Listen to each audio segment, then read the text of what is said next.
गिरिराज आदरणीय श्री गिरिराज जी सांसद हैं, लोकसभा में हैं और बहुत सारे पदों पर हैं। गिरिराज जी के ये जो अनमोल वचन हैं, आप उनको पढ़िए।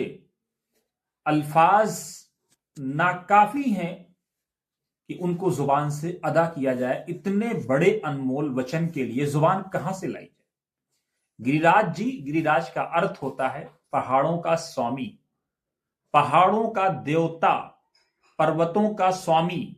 ये गिरिराज के अर्थ होते हैं।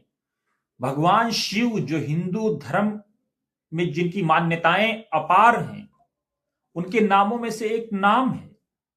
और इतने सारी चीजों को होल्ड करने वाला व्यक्ति अगर इस तरह के अनमोल वचन एक महिला के लिए दे, एक नारी के लिए दे, जिसको भारतीय संस्कृति में लक्ष्मी के नाम से जाना जाता है, तो क्या ये सनातन धर्म का सम्मान है या कुछ और है? आप तय करिए। इतने अनमोल वचन के लिए जुबान कहां से लाई जाए कि एक नारी का इस तरह से सम्मान गिरिराज जी के द्वारा इतने बेहतरीन लफ्जों में। आप तसव्वुर कर सकते हैं हम कहां जा रहे हैं। आज हम खुश हो सकते हैं एक धर्म से नफरत की आड़ में, आज हमको तसल्ली मिल सकती है। याद रखिए, इस तरह की अशोभनीय हरकतें कभी भी किसी समाज में इस तरह के शब्दों की अनुमति नहीं दी जा सकती है।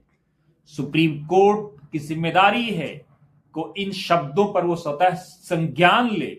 इन्होंने संविधान की शपथ ली है, इन्होंने जो कुछ कहा है उस पर जरा गौर करिए कि क्या इतने अनमोल वचन एक स्वामी, पर्वतों का स्वामी जिसके नाम का अर्थ हो, वो ये कह सकता है। बने रहिए वतन समाचार के साथ और याद रखिए, आप जो बोएंगे वही काटेंगे। हम हों, आप हों, कोई भी हो।